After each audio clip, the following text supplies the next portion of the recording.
Hello and a very warm welcome back to the garden. Now there are so many different ways of composting, but for me I try and keep things as simple as possible, and if you're into the simple methods that are also effective, then you'll enjoy this video that explains the lazy, no-nonsense way of composting that we've been using for around 15 years. What is compost? Well, put simply, it is the breakdown of organic material into this beautiful rich humus that contains organic matter, nutrients and microorganisms. The great thing about lazy composting is that there's only a few key things that you need to follow in order for it to be effective, and the first one is that you want to make sure that the sides are at least 1 metre long. But why should we go for larger compost bins? Well, the reason why is when you have smaller ones like this, especially the Dalek ones, the tall, narrow ones, is that they don't really have that big of a core inside, which means it's not as likely to warm up. And that warmth and heat that you get from bigger compost bins help promote the decomposition and make it the perfect environment for all the organisms that help break down that organic matter.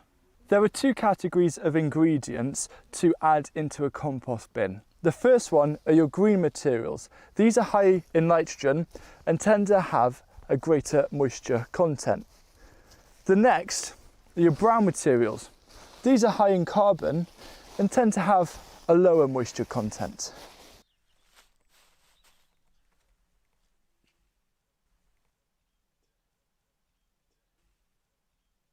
You can find a comprehensive list of green and brown ingredients to add to your compost bin down below in the video description. And just quickly, I just want to draw your attention to grass clippings. These are great, high in nitrogen, you can use them absolutely, but you want to use them sparingly, not thick layers in your compost bin, because these can make a sludgy, smelly mess. So instead, with grass clippings, apply them in fairly thin layers of around 1 inch or 2.5–3 centimeters, and it should be fine. Now, usually when you're just starting off making compost, there are different ratios of green and browns that are recommended to follow, and I usually go for the 2 parts brown to 1 part green. But with lazy composting, we don't worry about that at all. We just simply, whatever is available, no matter what time of year, we'll just put it on the compost bin. So for example, at this time of the year, as I'm cleaning up the garden, we've got quite a lot of brown material coming in, and we just put it on as and when.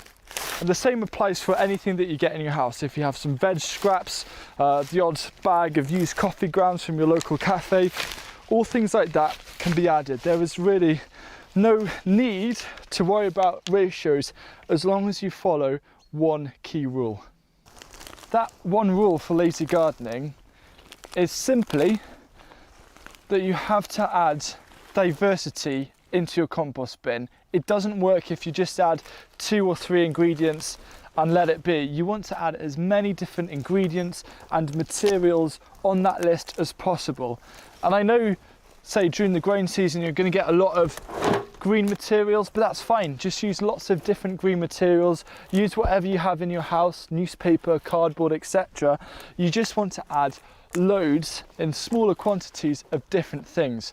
And the reason why is because by using diversity, you're going to have that natural, going to be a lot more of a natural balance in terms of pH, as well as the nutrients that are going to be available in your compost. For example, if you just use 2 or 3 different ingredients, you might be lacking some micronutrients.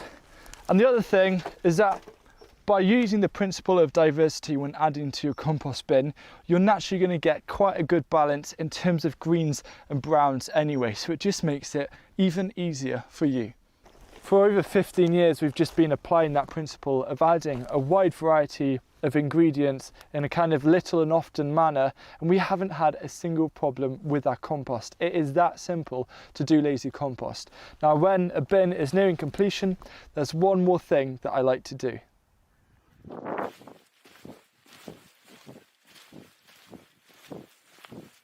And that is to jump on it, or even just step on it, weigh it down. And the reason why is you can suddenly fit in a lot more material and because it's closer together, it'll help heat up a little bit more. Now once you've filled your compost bin, the last thing that I like to do, mainly to serve as a reminder that it's full up, is to put a covering over it.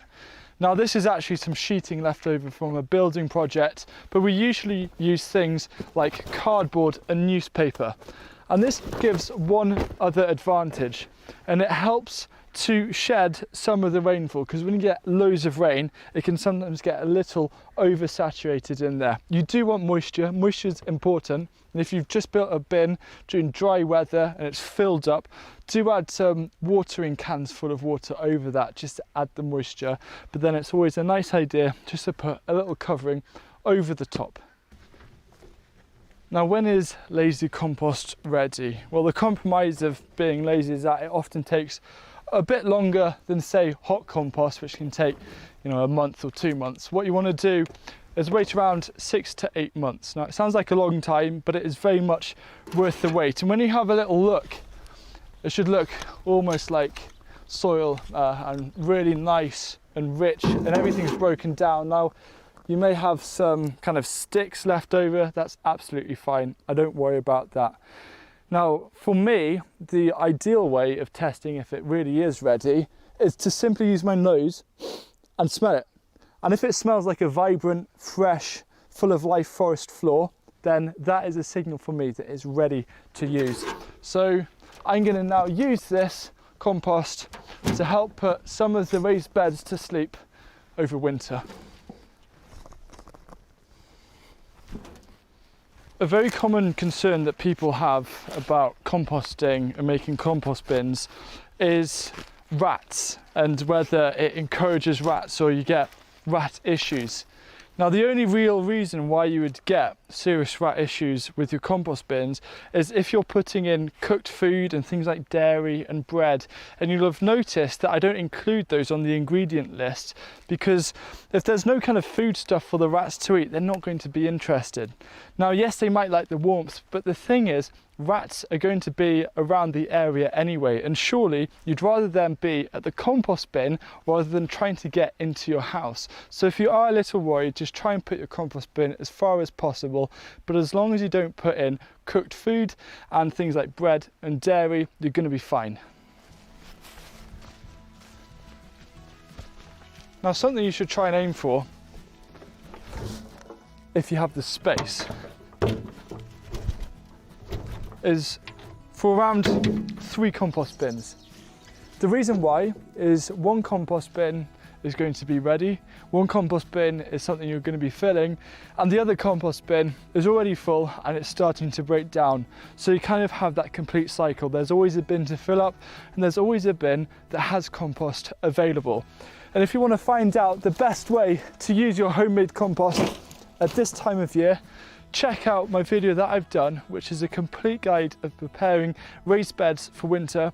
And if you're interested in some 100% organic and ethical clothing, then click here, and they're designed for gardeners. So thank you for watching, and I look forward to seeing you again soon. Goodbye.